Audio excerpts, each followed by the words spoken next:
এই গল্পটা শুধু এক হত্যার নয়, বরং সেই অন্ধকার মানসিকতার যেখানে ভালোবাসা পরিণত হয়েছিল মৃত্যুর পরিকল্পনায়। এই ঘটনাটি বেঙ্গালুরু, ভারতের চিকিৎসা জগতের এক সম্মানিত দম্পতি ডক্টর মহেন্দ্র রেড্ডি ও ডক্টর কৃতিকা রেড্ডি। তারা দুজনেই সফল, শিক্ষিত এবং সবাই তাদেরকে পারফেক্ট কাপল বলতো। কিন্তু 2025 সালের 23শে এপ্রিল কৃতিকা হঠাৎ মারা যান।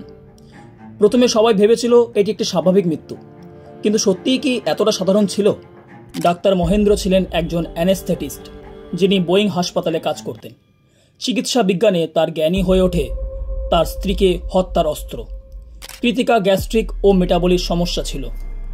মহেন্দ্র সেই দুর্বলতাকে ব্যবহার করে একদিন আইভি ড্রপের মাধ্যমে অতিরিক্ত অ্যানেস্থেটিক ডোজ দেন, এমনভাবে যেন দেখায় এটি কেবল একটি হজমজনিত জটিলতার মৃত্যু।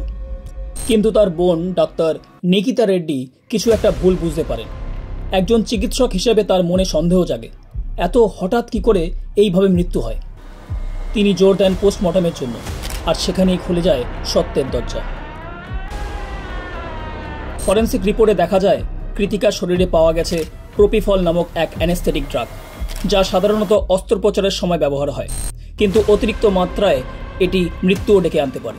রিপোর্টে পরপরই পুলিশের তদন্ত শুরু হয়। তখনও কেউ ভাবেনি যে এই মামলার মোড় ঘুরবে একটি মোবাইল ফোনের মেসেজে। তদন্তকারীরা মহেন্দ্রর ফোন ও ল্যাপটপ জব্দ করে। তাতে তারা যা পেল সেটি চমকে দেওয়ার মতো।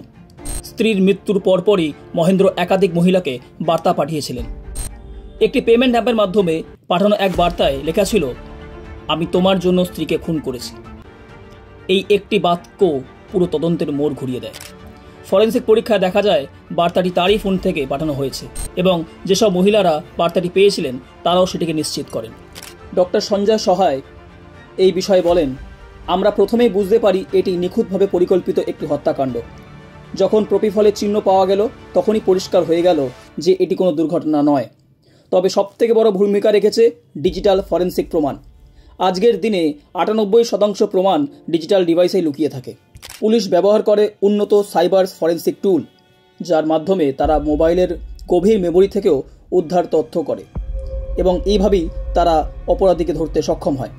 এইভাবেই ধরা পড়ে যায় মহেন্দ্রর আসল মুখ। কিন্তু এই হত্যার পেছনে কী ছিল মহেন্দ্রর মানসিক অবস্থা? মনোরোগ বিশেষজ্ঞ ডক্টর রবি প্রকাশ বলেন, এই ধরনের অপরাধ কেবল এমন মানুষই করতে পারেন যার মধ্যে সমাজবিরোধী ব্যক্তিত্বের লক্ষণ আছে, যে নিজের কাজের জন্য কোনো অনুশোচনা অনুভব করে না, বরং গর্ববোধ করেন। তিনি আরও বলেন, এই ধরনের মানুষদের একটি সুপারফিশিয়াল চার্ম থাকে। তারা মানুষকে খুব সহজেই প্রভাবিত করতে পারে, কিন্তু ভিতরে তারা ঠান্ডা, হিসেবি এবং নির্মম। এই ঘটনাটি কেবল একটি পারিবারিক খুন নয়, এটি এক গার্হস্থ্য সংহিংসার চরম উদাহরণ। মহেন্দ্র তার স্ত্রীর ওপর এমন মানসিক প্রভাব বিস্তার করেছিল যে কৃতিকা নিজের অসুস্থতার কারণে সম্পূর্ণভাবে তার উপরই নির্ভরশীল হয়ে পড়েন। যিনি নিজের চিকিৎসক ছিলেন তিনি বুঝতেই পারেননি তার হাতে যিনি সঁপে দিয়েছেন নিজের জীবন, তিনি তার মৃত্যুর কারণ হয়ে দাঁড়াবেন। তদন্তের পর মহেন্দ্র রেড্ডির বিরুদ্ধে ফরেন্সিক, ডিজিটাল এবং সাক্ষ্য প্রমাণ মিলেছে।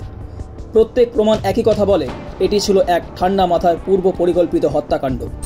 কৃতিকার মৃত্যু হয়তো সময়ের সাথে সাথে হারিয়ে যেত যদি না তার বোন নিকিতা সত্যের জন্য লড়াই করতেন। তার সহজাত সিদ্ধান্তের কারণেই আজ এই প্রমাণ সন্দেহ থেকে প্রমাণে পরিণত হয়েছে।